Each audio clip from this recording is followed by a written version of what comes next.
Many more happy returns of the day నానా అయినా కానీ జడ్జ్ చేస్తారు. అంత పిల్లోడిని జడ్జ్ చేయడం ఎందుకు అవసరమా? అర్థమైంది మాకు. ఓ వీరు ఈ 2 days ఆకలికి ఏడ్చాడా, రే రే రే రే అని ఇట్లా ఇట్లా ఇట్లా ఇట్లా రే.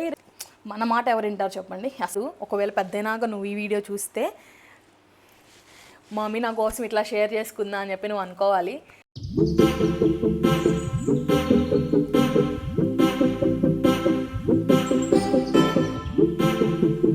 Hello guys, welcome to our YouTube channel Harika Srihari. మీరు కనుక ఫస్ట్ టైం నా ఛానల్ చూస్తున్నట్టయితే నేనే Harika. I'm a home maker and I will do daily vlogs and funny pranks అట్లా చేస్తూ ఉంటున్నాను. ఒకవేళ మీరు కనుక నా వీడియోస్ నచ్చినట్టయితే please consider subscribing to my channel and పక్కనే ఉన్న బెల్ ఐకాన్ కూడా క్లిక్ చేయండి. నేను ఇలా వీడియో పెట్టగానే అలా నోటిఫికేషన్ మీకు వచ్చేస్తుంది. సో మీరు వీడియో చూసేయచ్చు అనమాట. సో ఇంతకీ చాలా రోజుల తర్వాత ఈ వీడియో పెడుతున్నాను. సో ఈ వీడియోలో చాలా స్పెషల్ అండ్ చాలా మెమరబుల్ అనమాట నాకు ఈ వీడియో పోస్ట్ చేసిన రోజు నా కొడుకు బర్త్డే అనమాట, సెకండ్ బర్త్డే. సో ఒక చిన్న మెమరబుల్గా నాకు గుర్తుండాలి అండ్ దేవాంశుకి కూడా కొంచెం పెద్దయినాక చూపించడానికి గుర్తుండేటట్టు సో నేను ఈ వీడియో ప్లాన్ చేశాను అనమాట. ఏంటంటే ఆల్రెడీ నేను ప్రెగ్నెన్సీ జర్నీ ఆల్రెడీ నేను రికార్డ్ చేశాను, నేను పోస్ట్ చేశాను కూడా. ఒకవేళ మీరు చూడకపోతే ఇక్కడ ఇస్తున్నాను కదా చూడండి. తర్వాత నాకు మళ్ళీ దేవాంశ్ జర్నీ అంటే వన్ ఇయర్ ఉన్నప్పుడు పోస్ట్ చేసినట్టున్నా ప్రెగ్నెన్సీ జర్నీ. సో తర్వాత ఈ 1 year జర్నీ కూడా చేద్దాం అనుకున్నాను కానీ నాకు కుదరలేదనమాట. సో వై నాట్ వాడి బర్త్డే రోజు వాడి 2 years జర్నీ అనమాట. అంటే హ్యాపీ మూమెంట్స్ కానీ సాడ్ మూమెంట్స్ కానీ షేర్ చేసుకుందాము, ఫ్యూచర్లో మనం చూసుకుంటే మనకు ఒక మెమరబుల్గా ఉంటుంది అని చెప్పి అనిపించింది అనమాట. సో అందుకే వాడి బర్త్డే రోజే రిలీజ్ చేయాలని చెప్పి నేను ఇలా ప్లాన్ చేశాను. ఫస్ట్ అయితే Devansh many more happy returns of the day నానా, చాలా హ్యాపీగా నవ్వుతూ మమ్మీ డాడీ ప్రౌడ్గా ఉండే పనులు చేయాలని చెప్పి మనస్ఫూర్తిగా కోరుకుంటున్నాను. దేవాంశ్ పుట్టింది October 27, 2023 4:30 to 4:45 మధ్యలో పుట్టాడనమాట. సో నార్మల్గా ఫస్ట్ టైం బేబీని చూస్తున్నప్పుడు అంత హ్యాపీగా ఉంటుంది కదా. అంటే మనం చాలా ఎక్స్పెక్టేషన్స్ పెట్టుకుంటాం. అమ్మాయా అబ్బాయా ఎలా ఉంటారు, మన పోలికలు ఉంటాయా, నా పోలికలు ఉంటాయా, మా హస్బెండ్ పోలికలు ఉంటాయా అని చెప్పి అట్లా చాలా ఉంటాయి కదా. సో ఫస్ట్ అయితే నీకు అబ్బాయి పుట్టాడు అని చెప్పగానే చాలా అంటే చాలా హ్యాపీగా ఫీల్ అయ్యాను. మా ఫ్యామిలీ మొత్తం మీద కూడా గర్ల్సే ఎక్కువ అనమాట, అబ్బాయిలు తక్కువ. అలా ఫీల్ అవుతూ ఉంటారు, పెద్దవాళ్ళు ఫీల్ అవుతారు కదా, అట్లా ఫీల్ అవుతారు. సో అబ్బాయి పుట్టాడు, మన జనరేషన్లో ఫస్ట్ అబ్బాయి పుట్టాడు అనగానే మా పేరెంట్స్ అయితే చాలా హ్యాపీగా ఫీల్ అయ్యారు. అండ్ నేను especially first thing normal delivery అయినందుకు చాలా హ్యాపీగా ఫీల్ అయ్యాను. ఎందుకనేది నేను ఆ వీడియోలో షేర్ చేశాను. మా హస్బెండ్ నువ్వు చేయలేకపోతే సిజేరియన్కి వెళ్ళు అట్లా అన్నారని చెప్పి నేను ఫస్ట్ నార్మల్ డెలివరీ అయినందుకు కొంచెం హ్యాపీగా ఫీల్ అయ్యాను. అండ్ బేబీని ఇట్లా చేతిలోకి తీసుకున్నప్పుడు అసలు నిజంగా చెప్తున్నాను, ఆ పెయిన్ మర్చిపోతారు అని చెప్పి అంటారు కదా. నేను నొప్పులు పడుతున్నప్పుడు నా పక్కన ఉన్న వాళ్ళందరూ చెప్పారనమాట, నువ్వు వన్స్ డెలివరీ అయిన తర్వాత బేబీ ఫేస్ చూసిన తర్వాత నీకు ఆ పెయిన్స్ ఏం గుర్తుండవు అని చెప్పి. ఎట్లా ఇంత పెయిన్ భరిస్తున్నాం కదా, అట్లా ఉండిద్ది అని చెప్పి అనుకున్నాను. కానీ ఇట్లా తీసుకున్నాను అనమాట దేవాంశుని చేతిలోకి. తీసుకున్న తర్వాత లిటరలీ ఆ పెయిన్స్ ఏం గుర్తుండవు, అసలు ఏం అనిపించదు కూడా. నా ఫేస్ చూసి వాళ్ళు చాలా క్యూట్గా చిన్న చిన్న చేతులు అట్లా ఉండి చాలా ఆ మూమెంటే వేరనమాట. సో పుట్టాడు, మనం అందరం చాలా హ్యాపీగా ఉంటాము. ఎట్లా ఉన్నా సరే మమ్మీ డాడీ ఏమనిపించదు అనమాట, వాళ్ళు ఎట్లా ఉన్నా సరే అందంగానే ఉంటారు. సో పుట్టంగానే హెయిర్ చాలా తక్కువ ఉందనమాట. అసలు ఈ ఏరియాలో అయితే అసలు హెయిరే లేదు. అందరు ఎగ్ తింటే హెయిర్ ఉండదు, నువ్వు ఎగ్గు తిన్నావా అని. నాకు అసలు అయితే ప్రెగ్నెన్సీ మొత్తం నేను ఒక్క ఎగ్ కూడా తినలేదు, నాకు అసలు ఎగ్గే పడలేదు అనమాట. వచ్చిన వాళ్ళు చూస్తారు, చూసి అసలు వాడు పుట్టి అవర్స్ కూడా అవ్వట్లేదు, 1 hour 2 hours ఆ స్పానే అనమాట. అయినా కానీ జడ్జ్ చేస్తారు. అంత పిల్లోడిని జడ్జ్ చేయడం ఎందుకు అవసరమా, ఏంది బట్టతలా, పిల్లోడికి జుట్టే రాలేదు అట్లా మాట్లాడతారనమాట.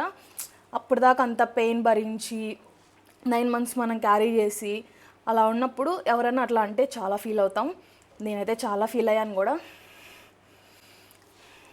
సో అట్లయితే అయిపోయింది. అలా అంటే చాలా ఫీల్ అయ్యేదాన్ని. అండ్ తర్వాత మేము ఆ 1 day ఉన్నాము. నెక్స్ట్ డే మార్నింగ్ మమ్మల్ని డిశ్చార్జ్ చేశారనమాట. మేము ఇంటికి వెళ్ళిపోయాం. సో ఇంటికి వెళ్ళిపోయాం, అంతా నార్మల్గానే ఉంది. తర్వాత 3 daysకి వ్యాక్సినేషన్ ఉంటుంది, అలా చెకప్ కూడా చేయాలి, తీసుకురండి హాస్పిటల్కి అన్నారు. కానీ 3 days లోపే మేము ఇలా ఇంటికి వెళ్ళాము. ఆ రోజు నెక్స్ట్ డే మార్నింగ్ కల్లా ఐస్ అంతా గ్రీన్ అయిపోయి అలా జాండీస్ వచ్చిందనమాట. అది కామన్ అంటారు పిల్లల్లో. సో మేము తీసుకెళ్ళాం హాస్పిటల్కి, ఇలా కళ్ళన్నీ గ్రీన్ కలర్లో ఉన్నాయని చెప్పి తీసుకెళ్తే వాళ్ళు లైట్ కింద పెట్టారనమాట. అసలు ముందేం జరిగిందంటే ల్యాచింగ్ కోసం చాలా ఇబ్బంది పడతారు, త్వరగా ఈజీగా క్యాచ్ చేయలేరు పిల్లలు అని చెప్పి అంటారు. సో నాకైతే అట్లా ప్రాబ్లం రాలేదనమాట. వాడు ఫీడింగ్కి ట్రై చేయగానే ఈజీగా అంటే అడాప్ట్ అయిపోయాడు అనిపించింది నాకు. సరే తాగుతున్నాడుగా మిల్క్ అనుకున్నాను. ఆ రోజు నైట్ బాగానే పడుకున్నాడు.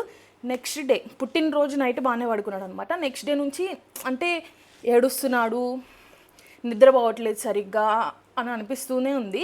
సో ఇలా లైట్ కింద పెట్టారు కదా, లైట్ కింద కూడా ఎక్కువసేపు ఉండట్లేదు అనమాట. ఎక్కువ ఏడుస్తాం అట్లా చేస్తున్నాడు, నిద్రపోవట్లేదు. నిద్రపోతే కొంచెం ఎక్కువసేపు లైట్ కింద పెట్టొచ్చు కదా, ఫ్లెక్సిబుల్గా ఉండిద్ది కదా, కానీ నిద్రపోవట్లేదు అనమాట. సో ఏంటో అర్థం కాలేదు. అట్లా మేము 2 days ఉన్నాం హాస్పిటల్లో. 2 days కూడా అసలు సరిగ్గా పెట్టలేదన్నమాట మేము హాస్పిటల్ ఆ లైట్ కింద. ఏంటంటే తగ్గట్లేదు, వాళ్ళు బ్లడ్ టెస్ట్ చేసి ఇంకా కొంచెం తగ్గాలి, ఇంకొన్ని పాయింట్స్ తగ్గాలని చెప్తున్నారు వాళ్ళు. అయినా కానీ మాకేమో లైట్ కింద పెట్టడం, వాడు ఏడుస్తున్నాడు అనమాట బాగా. వాడు ఎందుకు అర్థం కాలేదు మాకు అసలు. సో వీళ్ళు మా హస్బెండ్ వాళ్ళు బయట కూర్చున్నారనమాట. బయట కూర్చుంటే పక్కన వార్డు వాళ్ళు ఉంటారు కదా, వాళ్ళు బాటిల్ ఫీడింగ్ ఇస్తున్నారంట. వాళ్ళ మదర్ సిజేరియన్. సో బాటిల్లోకి మిల్క్ తీసి సో మిల్క్ ఇస్తున్నారనమాట. సో అట్లాగా సో మనం కూడా ట్రై చేద్దాం, వాడికి ఏమన్నా ఆకలేసి అట్లా ఏడుస్తున్నాడా అని చెప్పి ఎంపటినే బ్రష్ మిల్క్ పంప్ చేయడానికి హ్యాండ్ పంప్ లా ఉంటుంది. సో అది తెచ్చారనమాట. సో అది తెస్తే నేను పంప్ చేసి ఇచ్చాను. దేవాంశ్ తాగాడు. బాటిల్ వచ్చినాయి, బాటిల్ తాగాడు అనమాట. తాగిన తర్వాత అస్సలకి అంటే అప్పుడు అర్థమైంది మాకు, ఓ వీరు ఈ 2 days ఆకలికి ఏడ్చాడా, నిప్పుల్ని క్యాచ్ చేస్తున్నా కానీ వాడు ఫీడింగ్ తీసుకోవడం రావట్లేదు, ఓన్లీ క్యాచ్ చేసి పట్టుకున్నాడు అంతే, వాడు తాగలేదు అని చెప్పి అప్పుడు అర్థమైంది అనమాట. సో తాగిన తర్వాత పడుకున్నాడు. సో వాళ్ళు ఏం చేస్తారని అప్పటికే 2 days అయింది కదా, ఒకసారి వెళ్ళి బ్లడ్ టెస్ట్ చేద్దామని చెప్పి అన్నారు అనమాట. సో బ్లడ్ టెస్ట్ చేసినా కానీ వాడు అసలు ఉలుకు పలుకు లేదనమాట. మా హస్బెండ్ అని మా మమ్మీ వెళ్ళారనమాట. అయితే ఏంటి అసలు వాడు అసలు ఎట్లా ఏడుస్తాడు బ్లడ్ టెస్ట్ చేస్తే, నార్మల్గా పిల్లలు అంతే కదా, బ్లడ్ టెస్ట్ చేయగానే ఏడుస్తారు, ఏంటి అసలు ఆడవని కూడా ఆడవట్లేదు అని చెప్పి పైకి వచ్చారు అనమాట హాస్పిటల్, అంటే రూమ్లోకి వచ్చారు. రూమ్లోకి వచ్చిన తర్వాత కూడా అసలు ఉలుకులేదు పలుకులేదు అనమాట, అట్లా ఉన్నాడు దేవాంశ్. మా హస్బెండ్ చాలా కంగారు వచ్చేసింది. మా హస్బెండ్ అట్లా చూసి మాకు కంగారు వచ్చేసింది అనమాట. ఏం చేస్తానంటే రే రే రే రే అని ఇట్లా ఇట్లా ఇట్లా ఇట్లా రే రే రే రే అని లేపుతున్నాడు అనమాట. ఏం నీకేమైనా పిచ్చా, పడుకున్నాను లేపుతున్నావు ఏంటి, పిచ్చి పిచ్చి ఆలోచనలు చేయకని నేను అంటున్నాను.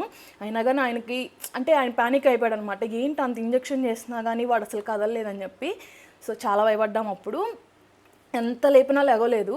సో హార్ట్ బీట్ అవన్నీ అంటే తెలుస్తాయి కదా, బ్రీతింగ్ తీసుకోవడం అట్లా చూసి వాడికి ఏం కాలేదు, వాడు బాగానే ఉన్నాడు, వాడు పడుకున్నాడు అని చెప్పి మా పేరెంట్స్ అట్లా చెప్పారనమాట. చెప్తే సరే పడుకున్నాడు కదా పడుకొని అంటే లిటరల్లీ 4 hours పడుకున్నాడు వాడు. అప్పుడు అర్థమైందనమాట వాడు క్యాచ్ చేశాడు కానీ మిల్క్ వాడికి తాగడం రావట్లేదని చెప్పి. సో ఆ 2 days అనమాట వాడు మమ్మల్ని ఇబ్బంది పెట్టింది. తర్వాత మాకు ఆ టెక్నిక్ అర్థమైన తర్వాత అసలు వాడు అసలు ఇబ్బందే పెట్టలేదనమాట. చాలామంది అంటారు మిడ్ నైట్స్ పిల్లలు లెగిసి ఏడుస్తారు అని చెప్పి అంటారు, కానీ లెగిచి ఆడుకునేవాడు కానీ అంత లెగిచి ఆడుకునేవాడు కానీ ఏడ్చేవాడు కాదు. సో మాకు అంత ఇబ్బంది ఏమో అనిపించలేదు అనమాట దేవాంశ్తో. చాలా హ్యాపీగా, అంటే మెయిన్గా నన్ను ఇంత ఇబ్బంది కూడా పెట్టేవాడు కాదు. ప్రెగ్నెన్సీలో ఉన్నప్పుడు కూడా అంతే, ఇంత ఇబ్బంది కూడా పెట్టలేదు నన్ను అసలు. చాలా జాలీగా అయిపోయింది నా ప్రెగ్నెన్సీ జర్నీ కూడా మొత్తం. అండ్ తర్వాత 21 days ఫంక్షన్ చేస్తారు కదా, 21 days కంటే ఉయ్యాల్లో వేసి పేరు పెడతారు కదా. సో మార్నింగ్ మేము వెళ్ళి పేరు పెట్టేసాం అనమాట. టెంపుల్కి వెళ్ళి మా ఊర్లో ఉన్న టెంపుల్ దగ్గరికి వెళ్ళి పేరు పెట్టేసాం. దేవాంశ్ అన్న పేరు కూడా సెలక్షన్ నాదే అనమాట. డి మీద పెట్టమన్నారు. సో నాకెందుకో దేవాంశ్ అనే పేరు బాగా నచ్చింది. దైవిక్ దేవాంశ్ అనుకున్నాం. సో నాకు అసలు వేరే పేరు ఏదో నచ్చలేదు, దేవాంశ్ నచ్చింది నాకు అని అన్నాను. ఇంకా మా హస్బెండ్ కూడా సరే నీకు బాగానే ఉంది పేరు, నాకు కూడా నచ్చింది అని చెప్పి ఓకే అన్నారనమాట. సో అలా దేవాంశ్ అన్న పేరు పెట్టాము.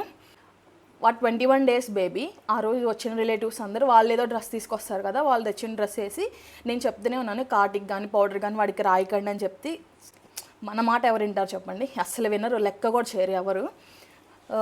అంటే మనం న్యూలీ పేరెంట్స్ చెప్తుంటే నీకేం తెలియదు ఏం కాదు పెట్టినా కానీ చెప్పి ఏంటంటే కళ్ళకి ఇక్కడ మొత్తం కాటుకు పెట్టేశారనమాట. అంటే ఫస్ట్లో పుట్టినప్పుడు ఏమంతా బ్లాక్గా లేడు, మరి ఉండే కొద్దీ 21 daysకి వచ్చేసరికి తెలియదు ఎందుకో చాలా అంటే కలర్ చేంజ్ అయిపోయాడు అనమాట. ఫస్ట్ వచ్చినప్పుడు చూసినప్పుడు బాగానే ఉన్నాడు అన్నోళ్ళు కూడా ఏంటి ఇంత కర్రీగా అయిపోయాడు పిల్లోడు, ఉండే కొద్ది కూడా ఇంట్లాగే అవుతాడేమో అని. ఆల్రెడీ ఫస్ట్ టైం పుట్టినరోజే హెయిర్ లేదని చెప్పి అట్లా ఎక్కిరించడమే కదండి దాని అనేది. సో ఎక్కిరించేసరికి కొంచెం బాధేసింది. ఆ రోజు వచ్చిన వాళ్ళందరూ 99.9% వచ్చిన ప్రతి ఒక్కళ్ళు కూడా పిల్లోడు ఏంటి ఇంత నల్లగా ఉన్నాడు, పెరిగే కొద్ది కూడా ఇంతే నల్లగా అవుతాడేమో, సో ఎట్లా ఉంటే ఏమైంది, ఆల్రెడీ పుట్టాడు, ఏదో ఫంక్షన్ చేసుకుంటున్నాము, ఏదో మంచి మాటలు మాట్లాడాలి, కానీ వచ్చిన వాళ్ళందరూ అంటే జడ్జ్ చేస్తూ ఉంటారనమాట. ఇప్పుడు మనం అనుకుంటాం, ఇప్పుడు నేను 23 years అట్లా ఉన్నాను. ఇప్పుడు నేను కొంచెం ప్రెగ్నెన్సీ తర్వాత కొంచెం వెయిట్ గెయిన్ అయ్యాను అనమాట. సో వెయిట్ గెయిన్ అయ్యాను. ఇప్పుడు నన్ను జడ్జ్ చేస్తున్నారు, ఇప్పుడు ఈ 23 yearsకే నన్ను జడ్జ్ చేస్తున్నారంటే నేను చాలా ఫీల్ అవుతాను. కానీ నేను చిన్నప్పుడు, నేను పుట్టిన వెంటనే నన్ను ఎంతమంది జడ్జ్ చేసి ఉంటారో కదా. సో ఒకవేళ మీరు కనుక ఎవరైనా జడ్జ్ చేస్తూ ఉన్నప్పుడు ఇట్లా జడ్జ్ చేశారేంటి నన్ను, నేను అట్లా ఉంటే వాళ్ళకేంది, నా బాడీ నా ఇష్టం కదా అని అనుకుని మీరు వదిలేసేయండి. మన సొసైటీ మాటలు పట్టించుకుంటే మాత్రం మన లైఫ్లో ఇంత కూడా పైకి రాలేమన్నమాట. సో అంటే చెప్తున్నాను కదా, అదే చిన్నప్పుడు పుట్టిన బేబీనే జడ్జ్ చేస్తున్నారంటే వాళ్ళ దృష్టిలో మనం ఎంత చెప్పండి, ఎవరినైనా జడ్జ్ చేయగలుగుతారు వాళ్ళు. సో ఆ రోజైతే చాలా బాధపడ్డాం అనమాట. అంటే ఇంకా అది వాళ్ళ మొహం మీద మనం చెప్పలేము ఎందుకు అట్లా అంటున్నారని చెప్పి. సో వాళ్ళకి దేవాంశ్ చూపించాడు 21 daysకి ఎట్లా ఉన్నాడు, ఇక్కడ నేను ఫోటో వేస్తాను. 21 daysకి 3 monthsకి ఫుల్ చేంజ్ అయిపోయాడు. నేను ఫొటోస్ వేస్తాను, మీరు కూడా నమ్మరు. నేను అసలు ఏమి సున్ని బిండి కానీ అవన్నీ ఏం రుద్దేదాన్ని కాదు. ఫస్ట్ బాడీ మొత్తం ఆయిల్ రాసి, కోకోనట్ ఆయిల్ కానీ ఆముదం అంటారు కదా, అది కానీ రాసి జస్ట్ స్నానం చేసేవాళ్ళం అంతే. అంతకుమించి మేము ఏమి రుద్దింది కూడా లేదు వాడికి. కానీ వాడు డ్రాస్టిక్ చేంజ్ అనమాట. అసలు నేను ఫొటోస్ వేస్తాను, మీరే చూడండి. ఇక్కడ నుంచి ఇక్కడికి చేంజ్ అయ్యాడు. ఎవరెవరైతే నల్లగా ఉన్నాడో అని చెప్పి అన్నారో వాళ్ళ చేతే వీడు అసలు ఎంత ముద్దుగా ఉన్నాడని చెప్పి అనిపించుకున్నాడు అనమాట. అప్పుడైతే చాలా హ్యాపీగా ఫీల్ అయ్యాను. చాలా హ్యాపీగా ఫీల్ అయ్యాము. అంటే అంటారు కదా, బేబీస్ పుట్టినప్పుడు ఎట్లా ఉంటారో అట్లాగే లైఫ్ లాంగ్ ఉండరు. ఐ మీన్ ఇప్పుడు తెల్లగా పుట్టారనుకోండి, కొంచెం పెరిగే కొద్దీ కొంచెం కలర్ ఫేడ్ అవ్వచ్చు ఏమో. అదే ఒకవేళ నల్లగా పుట్టారనుకోండి, పెరిగే కొద్దీ కొంచెం వాళ్ళ ఒరిజినల్ జెనెటిక్స్కి రావచ్చేమో కదా. సో అట్లా వచ్చినట్టు ఉన్నాడు దేవాంశ్. లుక్స్ వైజ్గా అయితే పర్ఫెక్ట్గా ఉంటాడనమాట. చాలా హ్యాపీగా ఫీల్ అయ్యాం మేమైతే దేవాంశ్ని. అంటే ఎవరెవరైతే అన్నారో వాళ్ళందరికీ ఒక ఆన్సర్ ఇచ్చేసాడు. మీరు నన్ను నల్లగున్నారన్నారు కదా, చూడండి నా జెనెటిక్స్ ఇది, నేను తెల్లగానే ఉంటానని చెప్పి. నలుపు తెలుపు సమస్య కాదు, వాళ్ళు అన్నందుకు సో దేవుడు ఆ జెనెటిక్స్ ఇచ్చాడు దేవాంశ్కి. సో చాలా బ్యూటిఫుల్గా ఉన్నాను. నా కొడుకు జర్నీ అట్లా సాగుతూ ఉందన్నమాట. అస్సలు ఏ ఇబ్బంది పెట్టేవాడు కాదు. ఐ మీన్ 6 months లోపు అంటే ఏముంటుంది చెప్పండి, బోర్లా పడతాము, జస్ట్ ఆడుకుంటా, బెడ్ మీద ఆడుకున్నారు. ఎక్కువ ఏడిపించడం కూడా ఉండేది కాదు. హెల్త్ ఇష్యూస్ కూడా దేవుడి దేవాల టచ్ వుడ్ ఏ ఉండేవి కాదు. ఆ ఫస్ట్ టైం అక్కడ లైట్ కింద పెట్టిందే, తర్వాత బాగానే ఉన్నాడనమాట. అంటే ఏంటంటే కొంచెం స్లోగా ఉండేవాడు అనమాట. ఎందుకో తెలీదు, బోర్ల పడతాం కానీ అవన్నీ లేట్గా ఉండేవి. అన్నప్రసన్న టైంకి చాలామంది పిల్లలు బోర్ల పడుతూ ఉంటారు కదా. మేము చాలా ఫీల్ అయ్యేవాళ్ళం, ఏంటి బోర్ల పడతాం కూడా లేట్ అయింది, పాకడం కూడా లేట్ అయింది. అంటే లెగ్స్ నుంచునేసరికి చాలామంది 1 year బర్త్డే కల్లా నడిచేస్తారు కూడా. కానీ దేవాంశ్ 10 monthsకి కూడా ఇంకా అంటే పాగుతూనే ఉన్నాడు అనమాట. 10 monthsకి కూడా ఇంకా పట్టుకొని నుంచోడం కూడా నేర్చుకోలేదు. ఏమన్నా స్లో ఉందా వాడి ప్రాసెస్, వాడు ఎందుకు త్వరగా పాకడం నేర్చుకోలేదు, లేకపోతే నుంచోడం నేర్చుకోలేదు అంటే మేము ఎక్కువ ఎత్తుకొని ఉండేవాళ్ళం. స్టార్టింగ్లో మా అమ్మ వాళ్ళ ఇంట్లో దగ్గర ఉన్నప్పుడు ఎత్తుకొని ఉండేవాళ్ళం అనమాట. సో ఎందుకు అని చెప్పి చాలా ఆలోచన చేసేవాళ్ళం. అసలు ఏమన్నా ప్రాబ్లం ఉందా అని చెప్పి చాలా ఆలోచన చేసేవాళ్ళం. కానీ మాకు తర్వాత అర్థమైంది ఏంటంటే ఏ టైంలో జరగాల్సిందో ఆ టైంలో జరుగుతుంది. కరెక్ట్గా 1 year బర్త్డే వచ్చేసరికి నడవడం అంటే నడుస్తున్నాడు కానీ కొంచెం ఎట్లా చెప్పాలి అంటే పూర్తిగా నడవడం రాలేదు. అట్లానే ఏదైనా సపోర్ట్ తీసుకొని నడవట్లేదు, జస్ట్ నార్మల్గా నడుస్తున్నాడు. ఒక 5-6 steps వేసి కొంచెం కింద కూర్చోవడం అట్లా చేస్తున్నాడు అనమాట. ఫస్ట్ బర్త్డే కూడా మేము చాలా అనుకున్నాం, చాలా గ్రాండ్గా చేయాలని చెప్పి అనుకున్నాం. కానీ తర్వాత మళ్ళీ వద్దు, మన క్లోజ్డ్ వన్తోనే చేసుకుందాం అని చెప్పి ఫస్ట్ బర్త్డే చాలా సింపుల్గా చేసుకున్నాము. అండ్ ఒకటి చెప్పడం మర్చిపోయాను, నేను ఒక చేంజ్ ఉండాలని చెప్పి ఏం చేశానంటే 3rd monthలోనే దేవాంశ్కి 3rd month ఉన్నప్పుడే నేను హైదరాబాద్ వచ్చేసాను అనమాట మా ఊరు నుంచి. మా మమ్మీ నువ్వు అసలు చాలా ఇబ్బంది పడతావు, పిల్లోడు అంటే పట్టుకోవడానికి కుదరదు నీకు అని చెప్పాను అనమాట. కానీ నేను ఏం చేశానంటే ముందే నేర్చేసుకున్నాను అనమాట. స్నానం చేయించడం అవన్నీ నేను చేసేదాన్ని వాడికి. సో నాకు 3 మంత్స్ తర్వాత ఎందుకు నాకు ఒకే చోట ఉండి నాకు ఏదోలాగా అనిపించింది అనమాట. సో ఎందుకు కొంచెం ఒకసారి అట్లా వెళ్ళొద్దాం, ఒకవేళ చేసుకోలేకపోతే అప్పుడు మళ్ళీ వస్తానని చెప్పి వెళ్ళాను. నేను 3rd మంత్లో వచ్చాను. మళ్ళీ అన్నప్రసన్నకి వెళ్ళాను అనమాట మా ఊరు. సో ఈ 2 మంత్స్ లిటరలీ ఎంత సాఫీగా అయిపోయింది అంటారు కదా, అట్లా అయిపోయింది అనమాట. నాకు ఏం ఇబ్బంది కూడా పెట్టేవాడు కాదు. ఏంటంటే పడుకునే ఉండేవాడు కాబట్టి నా పని నేను చేసుకోగలిగేదాన్ని, అంత ఏడిపించేవాడు కాదు. సో అట్లా జరిగిపోయేది. అండ్ ఇప్పుడు కొంచెం మధ్య నాకు గొడవ, ఇది కామన్, గొడవ చేస్తారు కానీ కొంచెం నేనంటే భయం అనమాట. ఏ చేయొద్దంటే ఆగుతాడు. ఫస్ట్ బర్త్డే కూడా సింపుల్గా చేసుకున్నాం, అంతా హ్యాపీగా జరిగింది. మా మమ్మీ వాళ్ళకి రావడానికి కుదరలేదు, మా చెల్లికి ఎగ్జామ్స్ ఉండడం వల్ల కొంచెం మమ్మీ, మా డాడీ, మా చెల్లి రాలేదనమాట. సో మా హస్బెండ్ వాళ్ళ ఫ్రెండ్స్ వచ్చారు. సో వాళ్ళతో చక్కగా సెలబ్రేట్ చేసుకున్నాము. ఇయర్ బర్త్డే తర్వాత 1 మంత్కి, అదే 13 మంత్స్ అప్పుడు మేము మళ్ళీ మా ఊరు వెళ్ళామన్నమాట. వెళ్ళాము, అక్కడ 1 మంత్ ఉన్నాం, మళ్ళీ వచ్చాము. వచ్చిన వెంటనే కోల్డ్ స్టార్ట్ అయింది, కాఫ్ స్టార్ట్ అయింది. నార్మల్గానే హాస్పిటల్కి తీసుకెళ్ళి మెడిసిన్, టానిక్ అవన్నీ వేసాను. అయినా కానీ చాలా ఒక 10 డేస్కి కూడా ఇంకా సివియర్ అయిపోతుంది అనమాట. అప్పటికి ఇంకా ఫీవర్ లేదు. 10 డేస్ తర్వాత ఫీవర్ కూడా స్టార్ట్ అయింది. కోల్డ్ కాఫ్ తగ్గట్లేదు అసలు, ఊపిరి ఇట్లా నోస్ బ్లాక్ అయిపోయింది కదా పిల్లలకి. అప్పుడు దాకా మేము నెబులైజేషన్ కూడా ఇవ్వలేదన్నమాట దేవాన్ష్కి. డాక్టర్ ప్రిస్క్రైబ్ చేయలేదు మాకు, అందుకే మేము అప్పటిదాకా నెబులైజేషన్ కూడా ఇవ్వలేదు. టెంపరేచర్ 102 అట్లా వెళ్తుందని చెప్పి మేము హాస్పిటల్కి తీసుకెళ్ళాం. హాస్పిటల్కి తీసుకెళ్తే వాళ్ళు బ్లడ్ టెస్ట్ అవి చేయాలి, 102 ఫీవర్ ఉండి కోల్డ్ అండ్ కాఫ్ ఉంటే చెప్పన్నారు. బ్లడ్ టెస్ట్ చేశారు, వైరల్ ఫీవర్ ఉందన్నారు. ఇక్కడ శాచురేషన్ అవి చూస్తారు కదా, శాచురేషన్ అవన్నీ చెక్ చేసిన తర్వాత మీరు హాస్పిటల్లో అడ్మిట్ అవ్వండి, ఒక 2 డేస్ అన్న ఉండాల్సి వస్తుంది అని చెప్పన్నారు అనమాట. అంటే అప్పుడు దాకా హాస్పిటల్లో ఉండిందే లేదు. అది కూడా అమ్మ వాళ్ళ ఇంటి దగ్గర ఉన్నప్పుడు వాళ్ళు సపోర్ట్గా ఉంటారు, అమ్మ నాన్న వీళ్ళు సపోర్ట్గా ఉంటారు. ఇక్కడ మేము ఇద్దరమే కాబట్టి చాలా ప్యానిక్ అయిపోయాం అనమాట. ఫీవర్ ఏమో 102.5, 103 అట్లా వస్తుంది. ఏం చేయాలో అర్థం కాలేదనమాట. హాస్పిటల్లో ఇప్పుడు అడ్మిట్ చేస్తే మన ఇద్దరం చూసుకోగలుగుతామా, వాడిని హ్యాండిల్ చేయగలుగుతామా? ఎందుకంటే సెలైన్లు అవి పెడతారు, ఇంజెక్షన్స్ అవి చేస్తారు కదా, మనం చూసి తట్టుకోలేమన్నమాట వాళ్ళు ఏడుస్తుంటే, అంత నర్సు డాక్టర్ పక్కన ఉన్నా కానీ. సో మేము ఏం డిసైడ్ చేసామంటే మనం ఇంటికి వెళ్దామని చెప్పి అప్పుడు మేము ఈవినింగ్ నైటే వెళ్ళామన్నమాట. 7కి అట్లా వెళ్ళాము హాస్పిటల్కి. సో మేము ఇంక ఇట్లా హాస్పిటల్లో జాయిన్ అవ్వమనగానే ఫస్ట్ కంగారు వచ్చేసింది. అంటే అప్పుడు దాకా హాస్పిటల్లో జాయిన్ చేయలేదు కాబట్టి దేవాంశ్ ఒక్కసారి కూడా చాలా ప్యానిక్ అయిపోయాం అనమాట. తర్వాత లేదు మనం ఊరు వెళ్దాం, ఊర్లో మనం చిన్నప్పటి నుంచి దేవాంశ్ గారిని చూస్తారు కదా డాక్టర్, ఆ డాక్టర్ దగ్గరికి వెళ్దామని చెప్పి అనుకుని అప్పటికప్పుడు బస్ టికెట్స్ బుక్ చేసుకున్నాం అనమాట. సో బస్సు ఎక్కాము, అంతా బాగానే ఉంది. బస్సు టెంపరేచర్ని డాక్టర్ అన్నారు ఫీవర్ చాలా హై ఉంది అని చెప్పి అప్పుడు హాస్పిటల్లో ఉన్నప్పుడే ఒక టానిక్ ఇచ్చారనమాట. సో ఆ టానిక్ ఫీవర్ బాగుంటేనే వేయండి, లేకపోతే వేయొద్దు, నార్మల్గా ఉన్నప్పుడు వేరే టానిక్ ఇచ్చాం కదా అది వేయండి అన్నారు. సో ఆ టానిక్ అప్పుడు వేసాము, కొంచెం తగ్గిందనమాట. సో తగ్గింది కదా అన్న కాన్ఫిడెన్స్తోనే ఉన్నాము.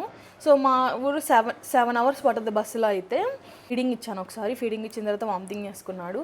నేను ర్యాండమ్గా చెక్ చేస్తూనే ఉంటాను అనమాట, 1 అవర్కి ఒకసారి టెంపరేచర్ అట్లా ఉందని చెప్పి. ఒక మధ్యలో ఒక 2:30 అయింది టైము. అప్పుడు చెక్ చేస్తే టెంపరేచర్ చెక్ చేస్తే 103కి వెళ్ళింది. మేము బస్సులో ఉన్నాము. అప్పటికి వాడిని ఫుల్ కవర్ చేసి అప్పటికి అదే కొంచెం హాట్ వాటర్ తీసుకెళ్ళామన్నమాట. హాట్ వాటర్ తీసుకొని వాడికి హెడ్ అంతా క్లీన్ అంటే తడిగుడ్డ పెడతాం కదా, అట్లా తడిగుడ్డ పెట్టి బాడీ అంతా తుడుస్తూనే ఉన్నాము. అయినా కానీ టెంపరేచర్ 103 ఉంది. టానిక్ వేసాను, 103 అట్లా వస్తే టానిక్ వేయమన్నారు కదా, సో ఆ టానిక్ కూడా వేసాను బస్సులో ఉన్నప్పుడు కూడా. అయినా కానీ అసలు కంట్రోల్ అవ్వట్లేదు. నాకేంటంటే నేను ఆల్రెడీ మా వదిన వాళ్ళ పిల్లల్ని చూశాను అనమాట. అంత ఫీవర్ వస్తే ఫిట్స్ వస్తాయి కదా బేబీస్కి. సో నాకైతే అసలు కాలు చేతులు ఆడట్లేదు అనమాట. బస్సులో ఉన్నాము, ఒకవేళ ఇప్పుడు ఏమన్నా అయితే ఫిట్స్ అట్లా వస్తే అట్లా అని చెప్పి చాలా భయం వేసింది. మా హస్బెండ్ ఏమో అట్లా ఏమి ఉండదు, నువ్వు అంత టెన్షన్ పడకు, వాడు బాగానే ఉన్నాడు, టెంపరేచర్ ఉందంతే, నువ్వు అంత స్ట్రెస్ తీసుకోకు అని చెప్పి అన్నారనమాట. సో అట్లాగే వాడిని తడిగుడ్డ పెట్టి తుడుస్తా అంతే ఆ జర్నీ మొత్తం అయిపోయింది. ఇంటికి వెళ్ళినప్పటినే హాస్పిటల్కి వెళ్ళిపోయాము అనమాట. సో హాస్పిటల్కి వెళ్ళి ఇట్లా హైదరాబాద్లో చూపించుకున్నాము. వాళ్ళు ఇట్లా అడ్మిట్ అవ్వమన్నారు. అంటే సెకండ్ ఒపీనియన్ చెప్పండి, కరెక్ట్గానే చెప్పారా అన్నట్టుగా అడిగామన్నమాట. మీరు ఒకవేళ దేవాంష్కి తర్వాత కూడా ఏమైనా బాగోపోతే ఆ హాస్పిటల్కి వెళ్ళండి, వాళ్ళు కరెక్ట్గానే చూస్తున్నారు, అంటే వాళ్ళు చెప్పే ప్రాసెస్ కూడా కరెక్టే అని చెప్పి ఆ డాక్టర్ చెప్పారనమాట. సో ఆయన కూడా అడ్మిట్ చేయాల్సిందే అన్నారు. సో అడ్మిట్ చేసాము. సెలైన్లు, ఇంజక్షన్లు, అసలు అప్పటిదాకా అట్లా చూడలేదన్నమాట దేవాంష్ని. అంటే హెల్తీగా ఉన్నాడు, అంటే మామూలుగా చెబ్బీగా అట్లా ఉండేవాడు కదా, అట్లా సెలైన్లు పెట్టి వాడికి నెబులైజేషన్ ఇస్తున్నారనమాట. నెబులైజేషన్ వాడికి అసలు అలవాట్లేదు, ఫస్ట్ టైం కదా పెట్టడం, అది కూడా హెవీగా ఉంది, నిమోనియా అంటారు కదా అదనమాట, అది వచ్చింది తనకి. అంటే సీరియస్ ఏం కాదు, అది ప్రతి కిడ్గా వస్తుంది నార్మలే, కానీ ఫస్ట్ టైం ఫేస్ చేసే పేరెంట్స్కి అయితే చాలా కష్టంగానే ఉంటుంది.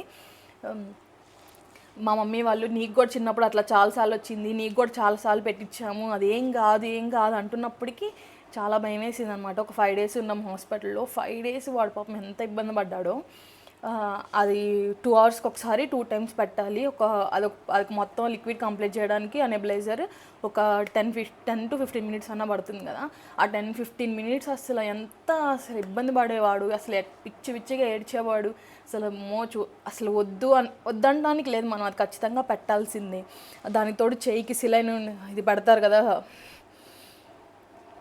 సెలైన్ కోసం అని చెప్పి. సో అదేమో చేయి సరిగ్గా ఒక చోట కదలకుండా ఉంచారు, అటు ఇటు జరుపుతారు. ఒకసారి ఈ చేతికి పెట్టారు, మళ్ళీ ఈ చేతికి పెట్టారు, మళ్ళీ ఈ చేతి కాదని చెప్పి మళ్ళీ ఈ చేతి మళ్ళీ పోతే మళ్ళీ ఈ ఫింగర్ దగ్గర ఇక్కడ పెట్టారు. అవన్నీ పెట్టేటప్పుడు ఒక నొప్పి, అమ్మో అసలు చూడలేకపోయే వాళ్ళం హాస్పిటల్లో ఉన్నప్పుడైతే. అట్లా 5 days ఉన్నామన్నమాట. 5 daysకి ఇంకా ఏం చేసేవాళ్ళం అంటే, వాడు అసలు చూసేవాడు అంటే పెట్టించుకునేవాడు కాదు నెబులైజేషన్, ఇంకా ఫోన్ పెట్టి ఏదో ఒకటి చేసి పెట్టేవాళ్ళం అనమాట. సో అట్లా 5 daysకి అయితే కొంచెం క్యూర్ అయింది. సో మీరు ఇంటికి వెళ్ళండి, ఇంటికి వెళ్ళినా కానీ కొంచెం మీ దగ్గర నెబులైజర్ ఉంటే కొంచెం నెబులైజర్ పెట్టండి, కొంచెం తగ్గుతుంది అన్నారు. సో అట్లా ఒక 1 weekకి మొత్తం పూర్తిగా క్యూర్ అయ్యాడు. కాకపోతే మొత్తం అంటే బక్కగా అయిపోయాడు అనమాట. అంటే అంత ఫుడ్ ఏమీ తినేవాడు కాదు సరిగ్గా, సో అందుకని చాలా బక్కగా అయిపోయాడు. అదే అండి అసలు ఫస్ట్ టైం ఎక్స్పీరియన్స్ మాకు దేవాంష్తో హాస్పిటల్లో. పిల్లలు అసలు హాస్పిటల్లో అడ్మిట్ అయితే మనం పేరెంట్స్గా అయితే అస్సలు చూడలేము, అస్సలు తట్టుకోలేము. ఫస్ట్ ఆఫ్ ఆల్ చాలా బాధగా ఉంటుంది. మనం అంటే పైకి ఆడవలేము కానీ లోపల వాడికి అసలు అంత బాధ ఇప్పుడే ఎందుకు అన్నట్టు అనిపించింది. సో అట్లా అయితే జరిగిందనమాట. తర్వాత నుంచి అయితే దేవుడి దయ ఇప్పటి వరకు అయితే అంత సీరియస్ ప్రాబ్లం అయితే రాలేదు దేవాంష్కి. చాలా జాగ్రత్తగా చూసుకున్నాము. బయటకు ఒకవేళ కొంచెం చల్లగా ఉన్నా సరే క్యాప్స్ పెట్టి స్వెటర్ వేసి తీసుకెళ్తాం అనమాట బయటకి ఎక్కడికి వెళ్ళినా కానీ. చాక్లెట్స్ కానీ ఇప్పుడు నేను ఒకవేళ నాకేమైనా క్రేవింగ్ వచ్చి నేను తింటుంటే ఇంత పెడతానమాట, ఇంత పెడితేనే వాళ్ళ డాడీ తిడతాడు నన్ను, ఎందుకు నువ్వు చాక్లెట్ పెడుతున్నావు లేకపోతే బిస్కెట్స్ ఇస్తున్నావు అని చెప్పి.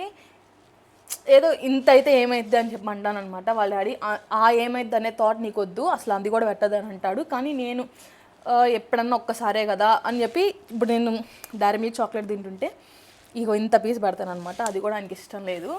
సో తర్వాత కూడా ఇంకా వాడు మైల్ స్టోన్స్ అనమాట. నడవడం ఫుల్గా స్టార్ట్ చేశాడు. మేము ఒక బండి కొన్నాము, ఆ బండిని వాడే నడుపుకుంటూ వెళ్ళేవాడు.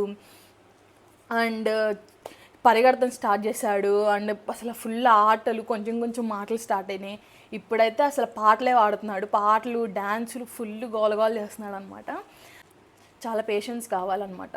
అండ్ పేషెన్స్ ఒక్కటే కాదు, అంటే ఏంటంటే యాజ్ ఎ మదర్ అయినప్పుడు ఖచ్చితంగా వాళ్ళని మనం జాగ్రత్తగా చూసుకోవాలి అట్లాగే అనుకుంటాము, జాగ్రత్తగానే చూసుకుంటాం కూడా.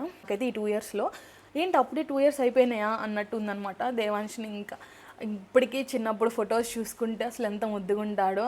ఎవర్రా వీడిని ఇట్లా అన్నారు, జుట్టు లేదా అన్నారు, జుట్టు లేదా ఇప్పుడు వచ్చి చూడండి అంత పిల్లకి కట్టాను. చిన్నప్పుడే పిల్లల్ని అట్లా జడ్జ్ చేయకూడదు అని చెప్పి నా ఒపీనియన్ అనమాట.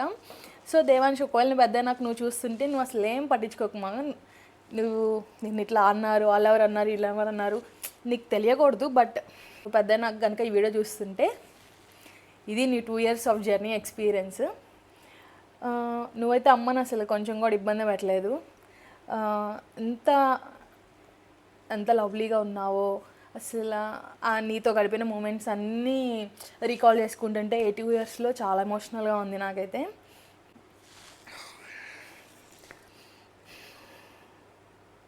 దేవాంష్ నీకు కూడా ఇది ఒక మెమరీ లాగా ఉండిద్దని చెప్పి నేను రికార్డ్ చేశాను. అంటే మొత్తం మీద ఉన్న హ్యాపీ మూమెంట్స్ అన్నీ షేర్ చేశాను. అండ్ కొంచెం సాడ్ మూమెంట్స్ అంటే ఏముంటాయండి, ఆ హాస్పిటల్కి వెళ్ళింది ఒక్కటే నాకైతే సాడ్ మూమెంట్, అంతకు మించిన సాడ్ మూమెంట్ నాకేం లేదు, మిగతా అన్ని హ్యాపీ మూమెంట్సే. నీతో గడిపిన ప్రతి ఒక్క రోజు కూడా నిన్ను ఒకవేళ కోపం వచ్చి అరిచినా కానీ తర్వాత మేము ఎంత బాధపడతామో మాకే తెలుస్తుంది. అంటే ఏదన్నా సిల్లి పని చేస్తున్నప్పుడు అరుస్తాం కదా, అప్పుడు చాలా అంటే చాలా ఇష్టం. నువ్వు వచ్చిన తర్వాత మేమిద్దరము చాలా హ్యాపీగా ఫీల్ అయ్యాము. నీ కోసం ఎంత ఎక్స్పెక్ట్ చేసేవాళ్ళము. బుడ్డోడు పుడుతుందా అని చెప్పి ఎట్లా అన్నీ అనుకునే వాళ్ళము. నువ్వు పుట్టిన తర్వాత నుంచి కూడా చాలా అంటే చాలా హ్యాపీగా ఉన్నావు. నువ్వు కూడా మా మీద అంతే లవ్ చూపిస్తావు. అంటే నీకు ఇంకా ఇంకా ఇంతే, నేను చెప్పిన మాటలన్నీ అర్థమయ్యే ఏజ్ కాదు. ఒకవేళ పెద్దయినాక నువ్వు ఈ వీడియో చూస్తే మమ్మీ నా కోసం ఇట్లా షేర్ చేసుకుందా అని చెప్పి నువ్వు అనుకోవాలి. సో అందుకని నేను ఈ వీడియో చేస్తున్నాను అనమాట. అది కూడా నీ బర్త్డే రోజే రిలీజ్ చేయాలని చెప్పి అనుకుంటున్నాను.